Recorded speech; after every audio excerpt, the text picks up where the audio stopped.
All righty. Hello, everybody, and welcome. Just pushing the go live button over here on Instagram. Give me a second. All right, here we go. All right, guys. So good to see you. Welcome, and welcome to Live with Leslie.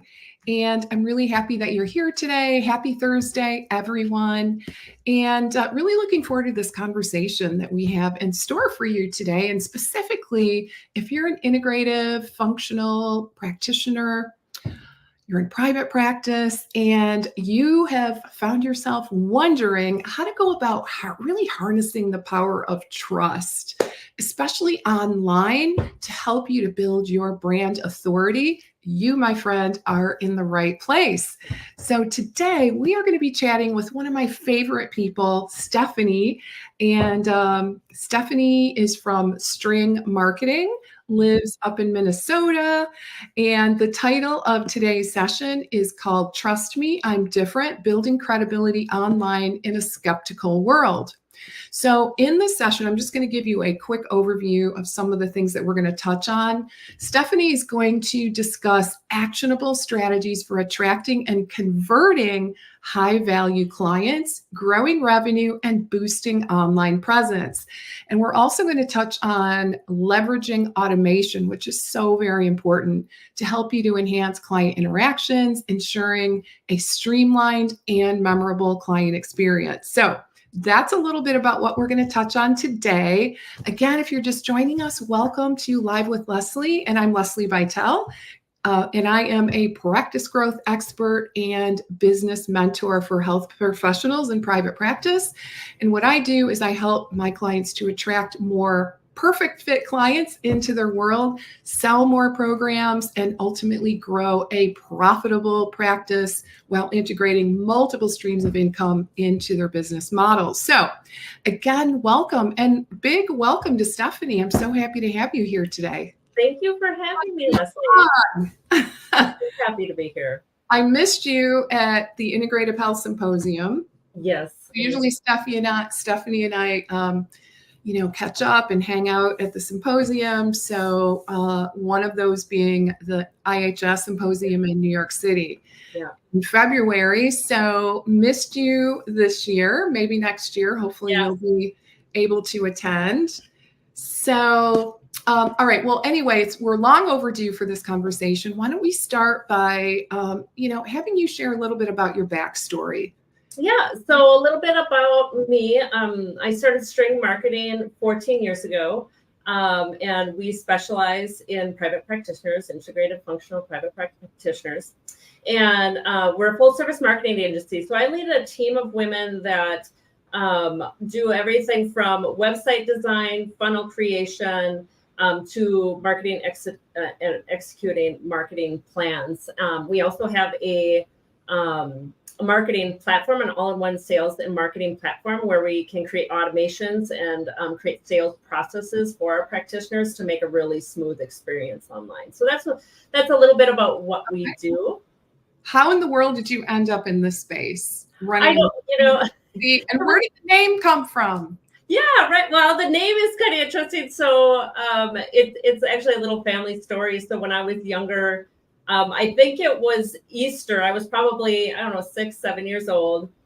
I was at my grandparents' house and I was kind of pouting. So I went outside and, Minnesota, Easter time, the snow was melting and like the water's going, and you know how the ice forms over the water going down the street. And I was kind of kicking that down, and my grandpa came out and knew I was kind of upset and pouting.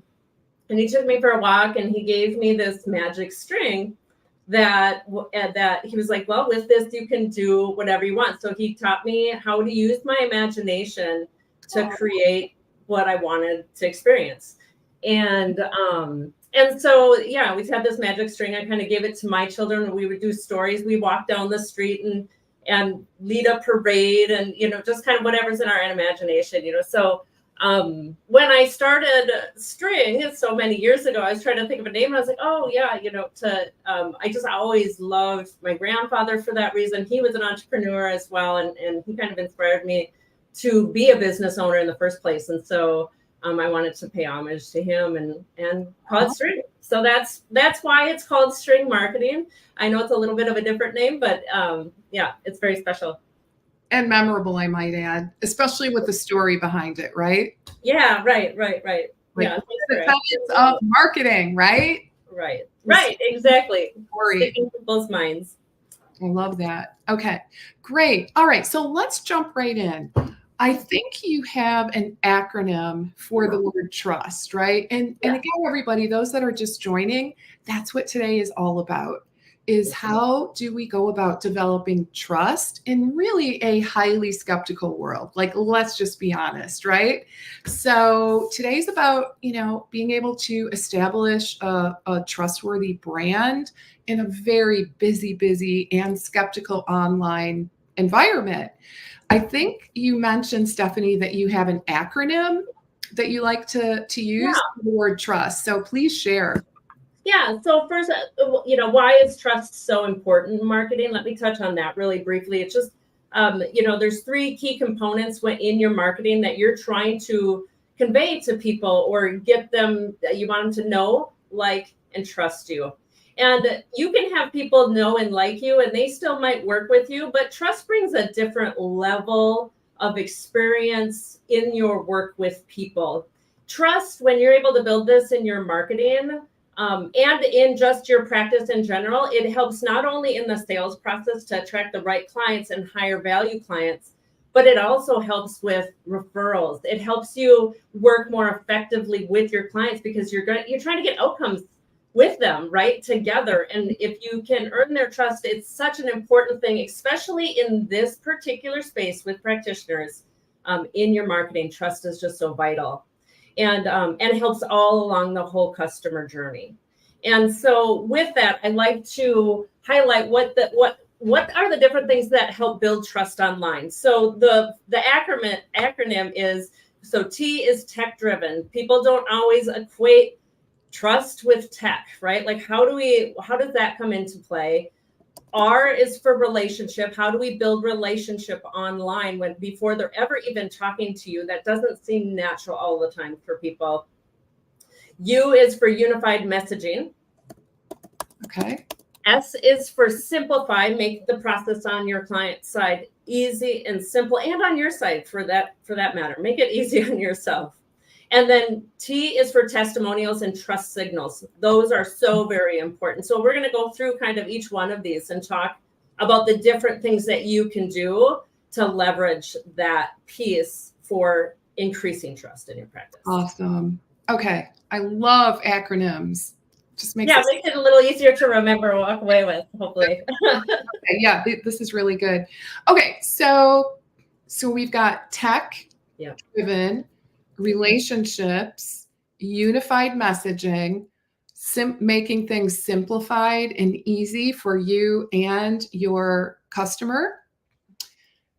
And then finally, testimonials, which are essentially trust signals. Did I get that right? Exactly. All right. Excellent. All right. So let's delve into the technology piece first, shall we? Yeah. So how does tech come into play when it comes to trust? A lot of people don't think of tech being something, one, at a base level with trust. When you're trying to build trust with somebody, whether it's in person or online, you can't have things broken in between. That's kind of a given, right? If they click on a button, it needs to do what it's expected to do. So at a base level, that's a piece. However, in where we are in the world now with AI and different expectations people have online with brands, those expectations are changing and or are changing a little bit more rapidly as we go along. So having things on your website like chat widgets, smart forms, like a smart form meaning based on one answer, it might ask a different question, right? Those kind of like having it more interactive quizzes, and having smart automation in your sales process is important too. Automated follow-ups, all of those kind of things. Now for practitioners, you don't have to get super fancy. That's where I want to be clear, because it is a little intimidating with all these tools that are out there and so many different platforms to engage with and things like that. Like, what are the things that are so important? I think at a base level, using tech to your advantage with automations is essential, and giving them, your client online, the ability to have some connection with you, whether that be through a chat widget or, you know, your messaging or anything like that, that they have that access, because people more and more, with so many things being so impersonal, they really crave that personal touch. And I think for practitioners, that's just such a key area that they can really utilize without stretching their time too much or being too available. I think there's, you know, ways to be able to give that to them online. I love that. Okay. So do you see the role evolving? Yeah, I do. By the role of technology specifically. Absolutely. I think, you know, more and more you're going to see, you know, AI coming into play with AI chatbots. The content is changing. There's a lot of talk in my industry anyway about what does this mean for SEO. Google has just put out a release last month where they are actually putting out in some search results. This is kind of interesting, just a little tidbit for everybody. In some search results, you're going to notice that they're going to have like an AI generated synopsis of the search up front. That's a very it compiles comments from online, from consumers, reviews, and branded materials. So previously, Google really ranked brands higher, you know, for, you know, you would see in this space, you'd see WebMD and Mayo and Cleveland Clinic and those up top on the results. And they haven't quite done it a lot for healthcare yet, but once they do, you're going to see more AI generated results that have a little bit wider view of these things. And I think that's really interesting. And then below that, they're doing a little bit more display of like Reddit and consumer conversation stuff, and then the results. So that's a big shift. Yeah, that's a big shift. And I think that's going to change the way in which people start searching for healthcare, especially in this space, as long as Google keeps the playing field level.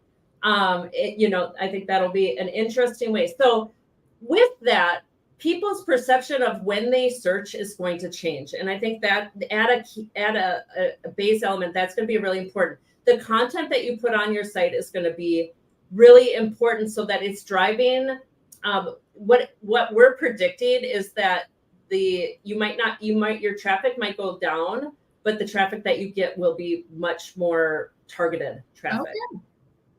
That's not a bad thing. You know, it's intent.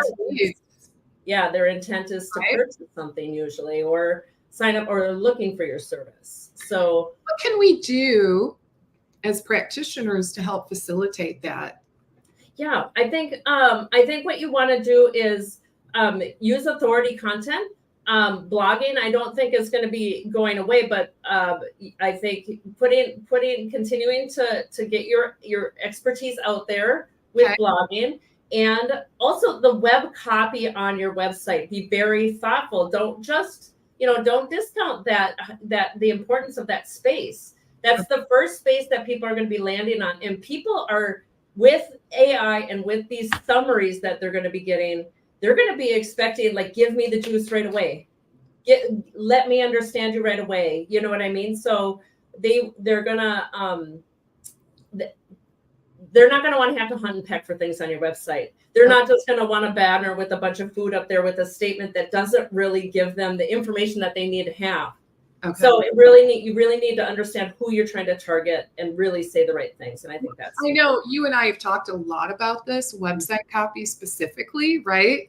Right. And so I don't think that what you're describing is like super brand new, right? No. But yeah, like kind of the generic pictures of food baskets, right? As a banner, like that does not instill this sense of trust when your target audience lands on your website, right? Yeah, absolutely. Right away. I don't know how you feel about this, but I always think like your audience, they want to look into your eyes. Mm-hmm. Yeah. In the practitioner space, this is going to be really important. Whether you're up top on your website or right there, you're creating a relationship. If they can't see you, if it's elusive, then it's going to be harder for them to feel connected with you. Right. And, so yeah, you need to be up. Do you agree one of the steps, because I'd love for everyone to walk away with kind of a sense of, okay, what do I do with this? Yeah. I think look at your forms on your website. From a tech-driven thing, the interactive element, what interactive elements do you have on your website? Try to think of one interactive element, whether it be a smart form, a quiz, because there's tools out there to be able to do that. Or think about your interaction with your clients, your discovery call process. Does that feel smooth? Is it tech-driven? Do you have follow-ups, things like that with it? So whatever you can do to increase the experience from a tech standpoint on your website, one thing at a time, get used to it, make sure it works, and then try another thing. So that's what I would suggest is chat widgets are great. And it doesn't mean that you have to be right there to answer them. It gives people a great way to reach out. I'd love to find out from our audience, who here uses a chat widget? Yeah. I do not, but it's always kind of on my mind. So, all right, guys, it's on my to-do list officially. There you go. I see those and I think, wow, that is, it's just one of those things that just kind of never rises to the top of the to-do list. Right. Does anyone here have a chat widget? I'd love to just kind of hone in on that. One of the things that our clients are the most surprised about when we install that, the number of leads that you get from a chat widget when somebody just has a question, it's amazing how many people reach out that way where they won't fill out a contact form. They're not ready for a discovery call. And even if the information is on your website, they'll ask. Okay. And so, yeah. Awesome. This is like an easy to do, guys. I love that. Right? Yeah, all right. Lisa Cooperman, not yet. Hey, okay. Lisa. India May, love that name. So cool. What are some names of chat widgets? What would you say to that? Oh yeah, so what our String Connect system does have one. I want to mention that. Okay. That's one thing that we install for practitioners, and we set it up. We can even set up automated responses for some of the most frequently asked questions. It's a very popular part of what we have a product called Lead Connector System or Lead Capture System. And it involves the most important elements of this tech-driven piece, honestly. So yeah, ours does have that. Some other ones that are out there, there's one called Topol that is super cool. If you like video and you have some video, it's an interactive video one where you're in the corner of your website going, hi, come over here, ask the question. And then it has this interactive question kind of. Topol? Topol, T-O-P-O-L. Love it. Oh my God. I'll share it after this. I'll share it in the comments too. Because all right, guys, we can nerd out on this stuff, right? Yeah. So that's a really good one as well. Oh, so cool. All right. I love it. I got a great takeaway action step, and hopefully you all do as well. And I can really see how, people, they don't know. They're what do they say, Stephanie? I think I read 94% of people searching on the internet, they land on their site and they are not ready. Yeah. What I've heard, 94%. Yes.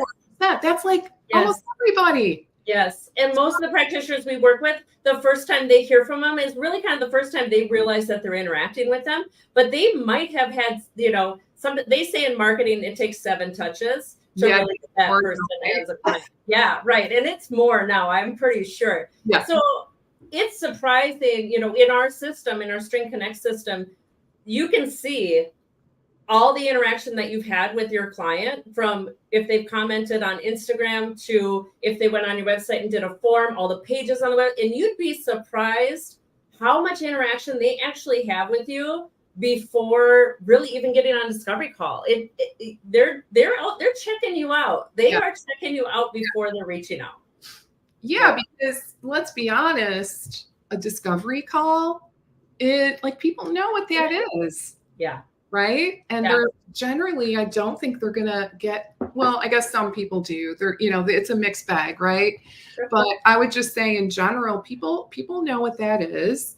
Yeah. And a lot of times let me just say this. One thing that I see, I don't know what you feel about this, but personally, I don't know if it's the best idea, where the opt-in is a discovery call.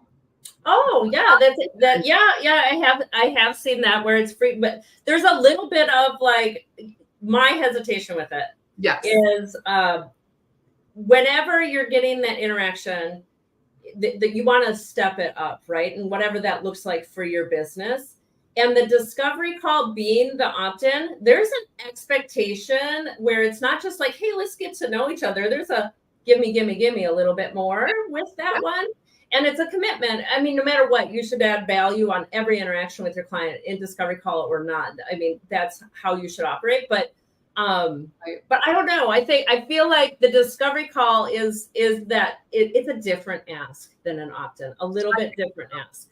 Yeah, I do too. And especially, I think, here's my take, you're going to lose a lot of potential leads if that's all you have on your site as an option. Yes. Because people, they're just simply not ready. Like that is a big step and they're just not ready. So let's give them and don't forget, people want instant gratification. They do. Yes, they do. Right? People are not patient enough, especially if you're going in this space. There is so much opportunity with high value clients that are willing to invest in their health with private dollars. And these people are busy. They have a few minutes to check this out. They landed on your site. Give them every opportunity to get on your email list, to interact with you. And that's why the chat widget is probably the top of my list for that interaction, because they land there, they want their question answered, they reach out, and that chat widget can get them on your list. It creates a contact in your system. Amazing. So that, and it's SMS and email, so which is great. You're getting their whole picture right off the top. So I find that that's a huge lead generating system, and at least get them in your pipeline, you know. I'm super psyched to look into that, especially with video. I don't know how that works, but yeah, I know. It's cool. It's cool. Yeah. Because video, I really hang my hat on video. It will shorten that period of time to take someone who doesn't know you at all to becoming, again, developing that trust. Yeah. To becoming a paying client. Right. Love that. Okay. So, any other tidbits that you want to share on that trust acronym? Yeah, so the second one is relationship. So at a base level, that's what we're trying to do in our marketing, is create relationships. And all the practitioners that I know, they care about that deeply and struggle doing it online. Okay. And so one, I do think, there's a lot of AI content out there. Online is an opportunity for you to have a real human voice. It's not that you shouldn't use AI. You can absolutely use AI. It's great for ideas. It's great for helping with content prompts, things like that. But in the end, know your voice and speak like a human. Put that human content out there, and don't be afraid of the mistakes, because that makes you even more human. Yes. Especially now with AI. With AI, oh my God, what do we do with AI? I know that's like a whole topic, isn't it? Like we should live just on that. Yeah, absolutely. Oh yeah, I can talk all day about it. Yeah. I guess, what is your? I guess, do you have any tips, or what is your takeaway? Because it ain't going away, folks. Right. No, it's not going away. It's going to change. Just like I was saying with the Google search engine, that they're doing an AI generated summary now. I think it's wonderful, because it does put a little bit more. It might not sound like it, but I think that puts a little bit more power in people's hands on that. AI is collecting information from all over the web, real people's words on things, and getting a little bit of a real picture in there. I think from a practitioner standpoint, what should be on their radar is, like I was saying, with those experiences online, people are going to expect the answers more quickly. It's just everything is kind of at our fingertips, even more so now. And so we need to be cognizant of that. And then from how we use it in our practices, I love using it for processes. I love integrating automations with AI to be able to spit things out for my team, if you can do that. Okay. But I use it almost on a daily basis just for coming up with a quick blurb, for doing this and that. And then, but the thing is know how to use it right. Yes. And know your voice so that something doesn't all of a sudden come out and be like, oh, that's awesome. Doesn't sound, like, I know I've read things that it produces for me, and I go, okay, I would never say that. Yes. Right. Exactly. I would never write it. Exactly. So I have to change it because it doesn't sound like anything I would ever think of saying sometimes. Right. So you gotta be careful. I do think it's a great tool, but you do want to be a great tool. Yeah. Use it for outlining things, outline your blogs, things like that. But keep a human element in there. I think what we're going to find is that Google's going to de-index things that are AI created completely. They do have AI detection systems out there and things like that. So I think it's really important to be cognizant of that and just continue to be human, because you're working with humans and humans recognize humans, and let that be. You don't have to be perfect. Yep. Which is a really important thing for, I'm sure, everyone here. Like the perfectionistic club. Exactly. That's usually what holds people with practitioners back, is the perfection, trying to get it perfect. It's like, just put it out there, give it a try. 80% is perfect. Yourself, right? I always like to say, pretend you're like, if you're writing, pretend you're writing to, a friend / colleague, a singular person. And I don't know. Singular person. Exactly. And that's one of my other points under relationship is speak to the person. Know who you're talking to. If you're trying to create a relationship, think about when you create a relationship. So you met your spouse or your significant other or whoever it was, and think about how much time and effort and thought you put into how you communicated, what you're going to do next, what date you're going to go on. That's what your marketing should be like. Think about that person. How are you going to interact with them? What free thing are you going to give them? Be excited about what you're putting out there, but put the best of you out there too. You know what I mean? Like, do quality opt-ins and think about that experience that they're getting.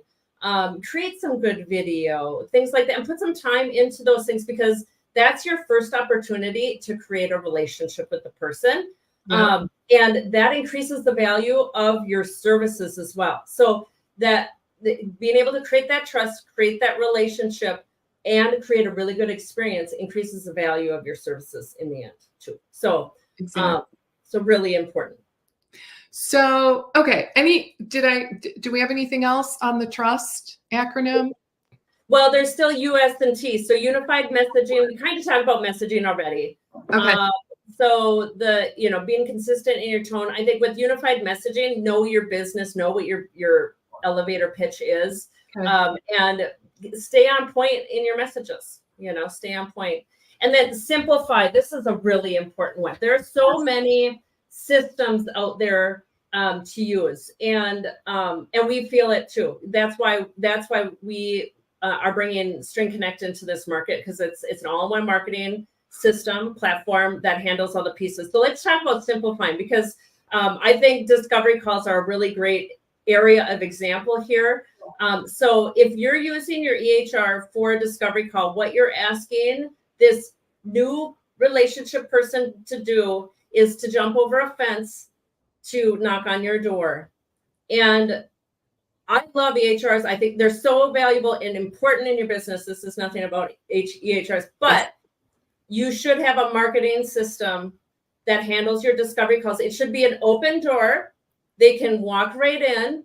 There's low barrier in the beginning, you want to take all these barriers away to say, hey, let's, interact. So I think that's one area you can simplify. Most practitioners can simplify for their audience, is have a very simple discovery call process. Okay.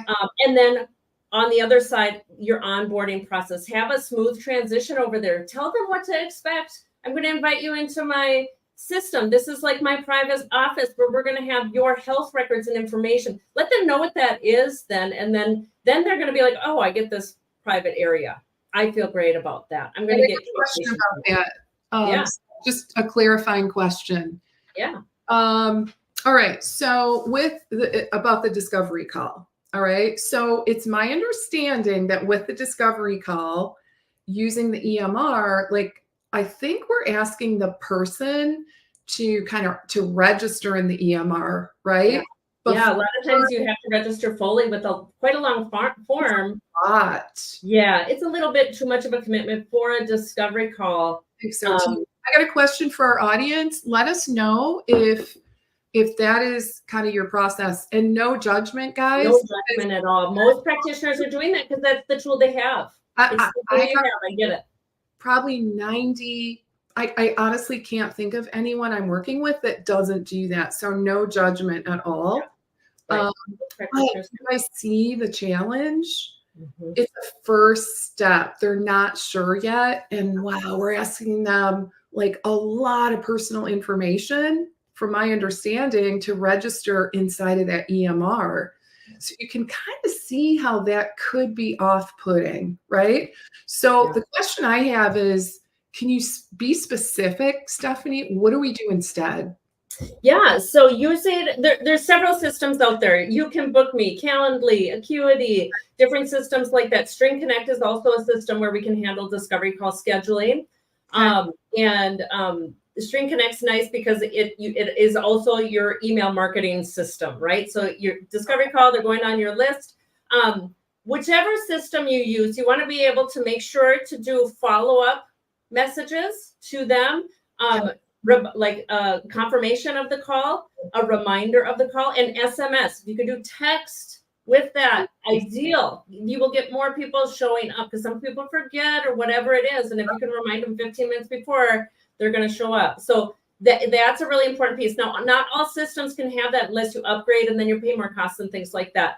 But I think that's important. The other opportunity that you have is more opportunity to build trust in your sales process before you ever get on a call. So imagine this, they sign up for a discovery call. It's really super easy. You've asked them 3 questions when they sign up. What's your biggest concern right now?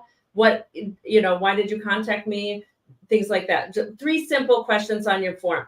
They grab a time, they get a confirmation email.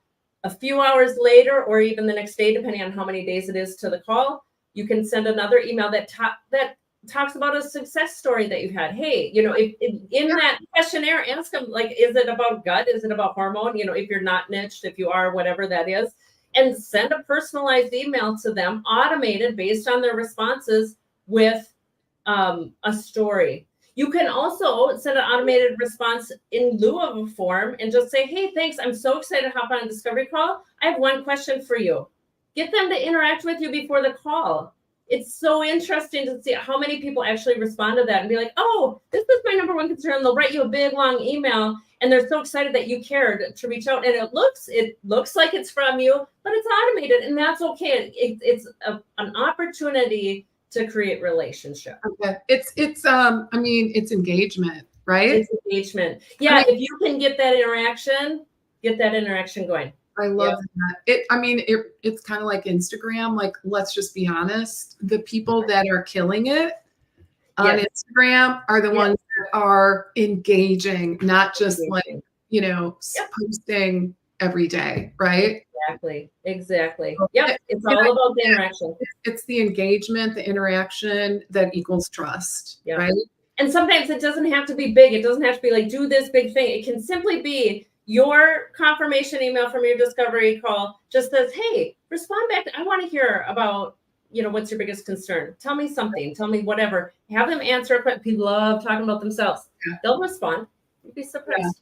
Yeah. Mm-hmm. So my clients typically have like an application type of form. Yep. I would say it's not too many questions, right? Sure. Just kind of like prioritizing your health concerns, trying to get a sense of like, what do you want to accomplish? Mm-hmm. Right? Yep, exactly.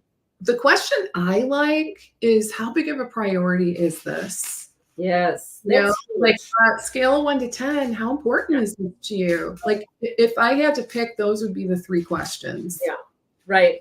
And that's a good point too, because your discovery call process is the other opportunity to qualify your people before you get on a call with them. So that discovery call form and any follow-up interaction that you have is a good opportunity to qualify. I'll tell you that I think it was just a few weeks ago.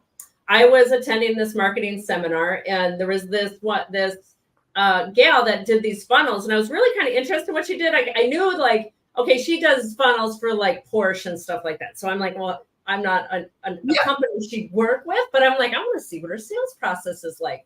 So I went and did her discovery call form and was honestly going to get on a call with her if she wanted to do a call. But I did get the rejection notice. I got a very kind letter just saying we work with companies that are in this revenue range, because they asked revenue a lot of times in marketing. In our world, they ask what your revenue is. And I didn't qualify for that level of revenue. I'm not a $15 million company. Okay, well, that's fine. They rejected me. I think that's great. It's okay. It's okay to, practitioners don't need to do it that much, but it's a good opportunity to qualify your people. Yeah, because one of the red flags right away I hear is, and let me just preface this by saying there's a lot of reasons behind this. And being a teacher of sales, I'll just put myself out there and say a lot of times getting no's is because we just don't have a plan to execute the enrollment call, right? That's it's definitely a big consideration. But all of the big frustrations is, spending like all this time on calls and just feeling like, oh my God, like there is no skin in the game on their part. Right. So, like, how do you strike that balance? Yeah. Not make it so cumbersome. Exactly. I would say step one, okay, not to like jump ahead, but step one is what Stephanie said. I think really reconsider having them jumping through all kinds of hoops to go through your EMR. Maybe that is, one really important thing. 2 top ones. Yeah. And that's part of our lead capture system as well. The discovery call process and the chat widget on the website and the opt-in on your website. Like, those are the 3 key areas that we need to be capturing leads and bringing them into a quality experience that in the end brings you high value clients. That's the goal of it. Okay. I mean, those 3 are important. Chat widgets are amazing for getting leads that you wouldn't expect, that wouldn't have otherwise. Great. But every call, you'll close more deals. Just like Leslie teaches, like, you have a better experience in your sales process. You are going to close higher value clients. Yeah, absolutely. So if you're getting a lot of no's, we need to talk. Yeah, right. Exactly. Talk to Leslie. The process really is one of my, why I get so fired up about the sales process. Like, most people are like, oh God, I hate sales. It's so awful. But the thing is that it is literally the one thing that I teach that can change everything overnight. Like, there's not a lot of things that are like a quick fix, right? Yeah. And it can be a process.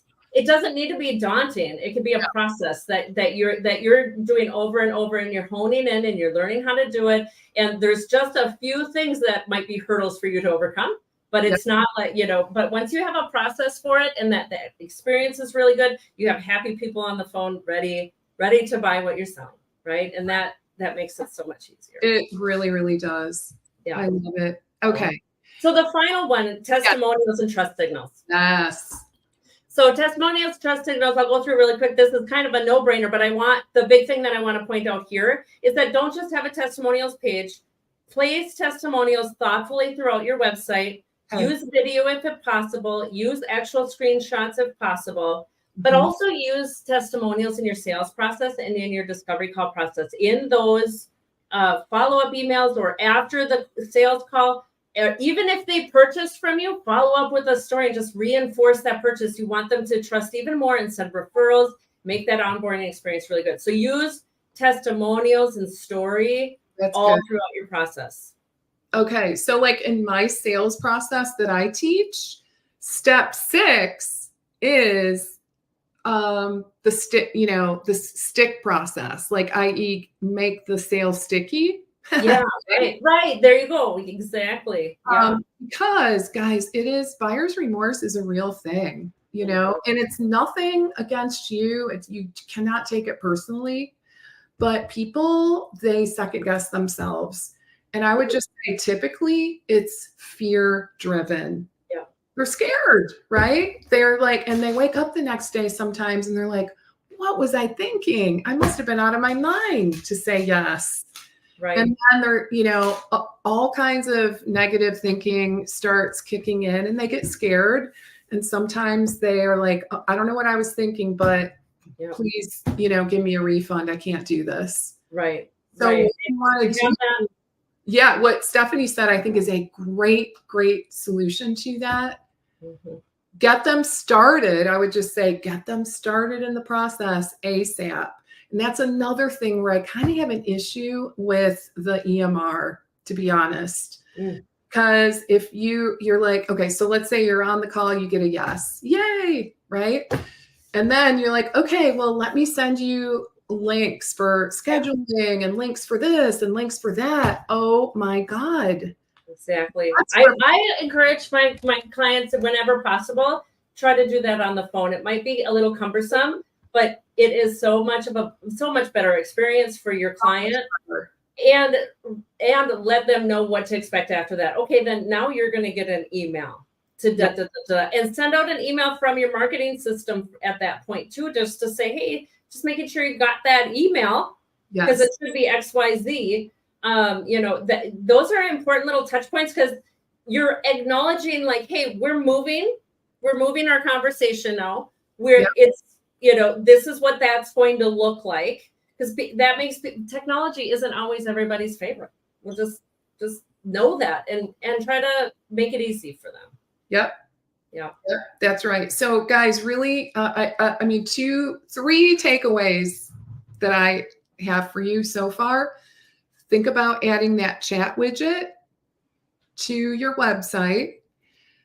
Rethink your discovery call process in terms of having them jump through a bunch of hoops to get registered, right? Like really, really want to rethink that because it might just be too cumbersome. And then the third thing is I would invite you to kind of revisit your, let's call it your stick strategy, right? Right. When someone says yes, are you just like saying, okay, here's like 25 different links, go at it? Like that would be very off-putting, I think. And it gives you too much time to second guess, right? So think of it this way instead. If you are the client and your practitioner is like, okay, Leslie, let me help you get started. I'm going to save you a bunch of time here. I'm going to open up my computer. I'm going to get you registered so you don't have to worry about it. It'll be all done. Psychologically, in my mind, I'm already in the process. It's like I don't have like a way out really. I mean, of course I could, right? You've already committed. I'm committed. It's just a really different mindset. So please rethink. I know like with EMRs, there's all kinds of things we can do, but it doesn't mean we should do. Think about your marketing as the open system. It's the open door. Your EHR, think of that as your EMR, think of that as your office space. It's the quiet space in which you invite them for private health conversations, and that's where they should belong. You don't want a bunch of leads in that system. You want your leads in your marketing system that you can email openly, you can do text marketing, you can do all of those things. Yes. So, yeah.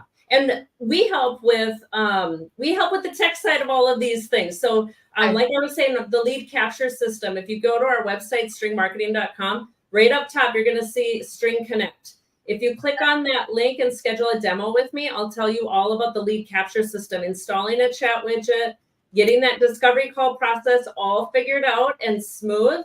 Especially if you've worked with Leslie, you know what to do with your discovery process. We can make it from a tech side really, really smooth. So it's really nice in that way. And then, of course, getting that opt-in that's going to generate those leads for you on your website. So yeah, reach out if you need help with any of these pieces. Yeah, reach out to Stephanie. I put the website, streammarketing.com, on the screen so you guys can access that easily.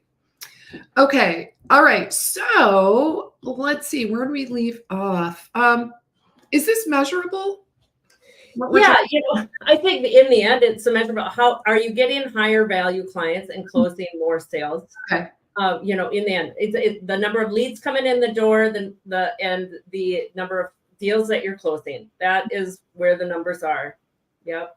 Okay. Yeah. And anyone working with me, we do track leads and we track closure rates. That's So, awesome. and we've got that automated spreadsheet that, does all the math for you. So yeah, you should see those numbers improving with these systems in play. Okay. What else? What have we not covered, Stephanie, that we want to make sure that we talk about?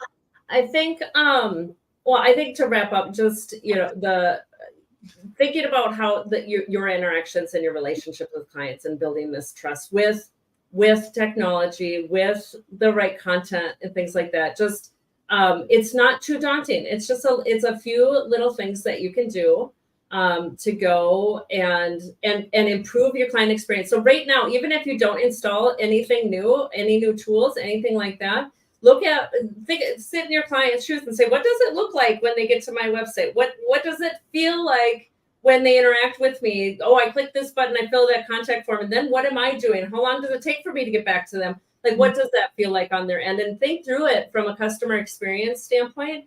Right. And I think you'll find there are going to be super simple things that you could do, even if you just go through that exercise, that you could do with these things in mind. Even without technology, you could do it today. So I would encourage everybody to just think through your client's eyes. So my last question for you is, do you have any specific advice that you would give to a practitioner who's just starting out? Yeah. To help them to hit the ground running and really quickly establish that strong presence and credibility? Yeah, the key things that for new practitioners is, one, know what you're selling, right? Have some sort of a process that you're going to take people through, of course, because you're driving them somewhere and they need to, they're not going to sign up for a discovery call if they don't really know what you do. So make sure that is clear. And it doesn't mean that you have to have it listed on your website with a price. It doesn't mean that. It just means, know what you're trying to drive for. And then once you have that, you can have that on a one-page website even. Yes. Have your Google business listing. Get that set up. If you're a local business, have your Google business listing. That is utmost important. Okay. Get engaged with your niche.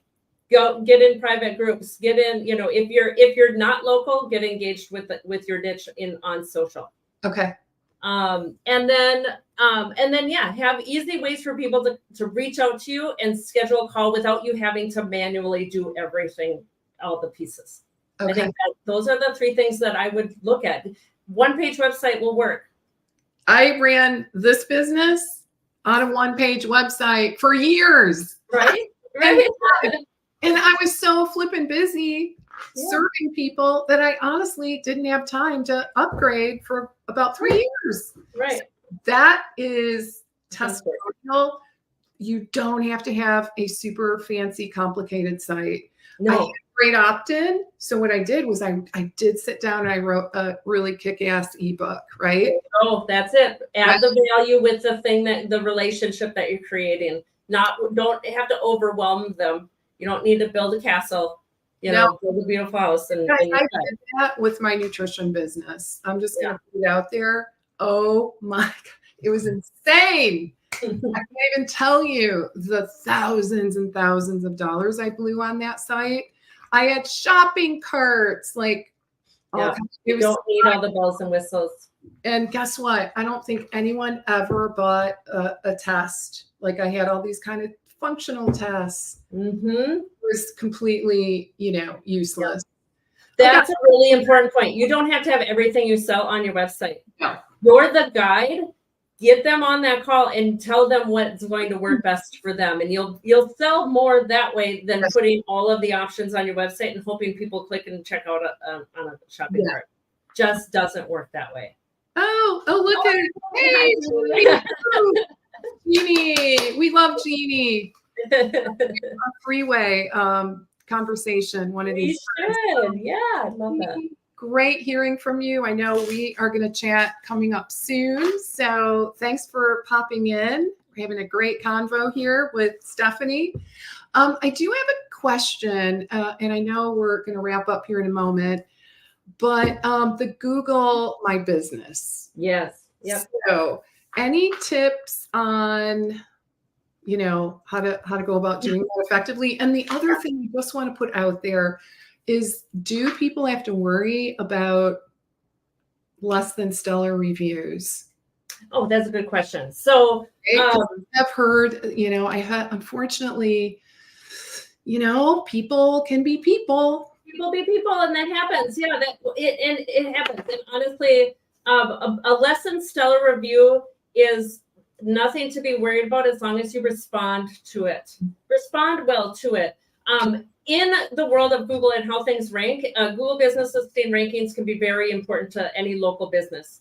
Okay. And if you have all 150 5-star reviews, Google actually has some skepticism there, whether they were purchased or, black hat practices to get those reviews. So having a 3-star, a 2-star review here and there, and you respond well to it, can actually vote in your favor from the rankings from Google side. But also, when people are reading reviews, if they see a scathing review and see your kind response and see all of these other good reviews, guess who they're going to think is a little off their rocker? The person who said the bad review, right? They're gonna see a little bit through that. They also know that it's human. People are human. There might have been a mistake made. If you did make a mistake and somebody's calling you out on it online, respond back and say, that is not how I like to do business, and I'm so sorry that happened. I'd like to offer XYZ. Can you, let's get on a call.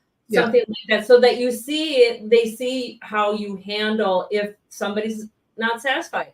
Okay. That goes a long way, and that won't hurt you. So I think that's really important. And then from a Google business setup standpoint, I think really do make it is intended for local search. So have it be your local area. If you put the United States, unless you're author or something a little bit different, there's different profile types. But with the Google local search, local business search, have a local area county-wise, selected, or states. You can be virtual. They do have a new way to verify your business listing now, which is a little bit, everybody's still navigating it. So they're requiring now that you have a video of your location with the sign and the door, and you walking in, like it's a whole verification system they are requiring now, which is interesting. But they're not requiring that you have to have an address on your listing. So some people who work from their homes have to get a little bit creative, putting a sign on their door, walking in. This isn't going to go online afterwards. It's for okay. Boy, that would, honestly, had you not explained that would throw me for a loop. It throws everybody for a loop, and it really has kept a lot of people from being able to do it. Other practitioners have gotten really creative with how they've done this. So there's workspace places, different things like that, where you can rent, like even for a few hours, a space once a month. I have a couple practitioners that are doing that, and they count that as a location. So they have a location in a city, and they see, new clients there once a month or something like that. That's a way to have a physical location without having a physical location. So be creative with that. Oh, great. That's a power tip. Really. So everybody, guys, if you're not on Google My Business, let's make that happen. I would say that's something you can do today. Although if you have to kind of figure out the creative workaround with the office, maybe tomorrow or over the weekend. Yeah, right. Take a little bit of time with it. Go to Kinko's, get your sign, put it up. You gotta be creative. But it is possible to do still virtually. Some people think that means they are only doing brick and mortar. That's not necessarily the case. You can work virtually, but it has to be within a location, like you have to serve a location. All right. Fair enough. Yeah. All right, guys. So that is another really, really good action step. So put that on your list. Yeah. A few things for everybody to do. Yeah. Okay. So Lisa, that's a great idea. Lots of workspace, shared space now. Exactly. Yeah, guys, I'd love to hear from you even after we end this live. I'd love to hear what your big takeaways are. What are you going to commit to do? You know, that thing they say, it's a coaching philosophy where if you put it out there and you say you're going to do it, you're more apt to do it. So let's take advantage of that, right? Let's kind of lean into that philosophy and let me know what you want to commit to. I'd love to help keep you accountable and moving forward. So I will commit to putting a chat on my website. That is my action step for today. All right, guys. That's a great example of the chat widget. She put one on her site and it worked out really well for her. Who's that? Jeannie Petrucci. She put a chat on her site and it went really, really well for her. Oh, Jeannie, I'll have to take a look. Yeah, I think that's genius. It's been like on my mind, but just never rose to the top. So that is so many pearls, guys. So many. Thank you, Stephanie, for spending all of this time with us. Oh my gosh. Okay, the chat. All right, guys. If you need help, go right to String Marketing. They can help make it happen. We can help make the chat widget happen. Yep. Okay. Grab a demo call with the String Connect system. It's right on top of the website. Okay. All right. Excellent. So, all right. So really nice testimonial there. So yeah, go to stringmarketing.com and sign up for you said a string demo, right? Connect demo call. Yep. Okay. Awesome. All right, guys. Thank you so very much. This is thanks for having me. Such a great conversation. Let me just say I could keep going, but I know we all. I could too. We could chat all day. It's just, thank you so much for having me. It's always so fun to talk with you, and it's so fun and so helpful. So helpful. I hope you guys got a boatload of value today. I know I did. And so take care, everybody. Have a great rest of your week, an awesome weekend. I will see you next Thursday. And Stephanie, thanks again for sharing your time with us as well as your wisdom. Oh, thank you so much. Thanks for having me. And thanks everybody for listening. All right, guys. Take care. We'll see you next time.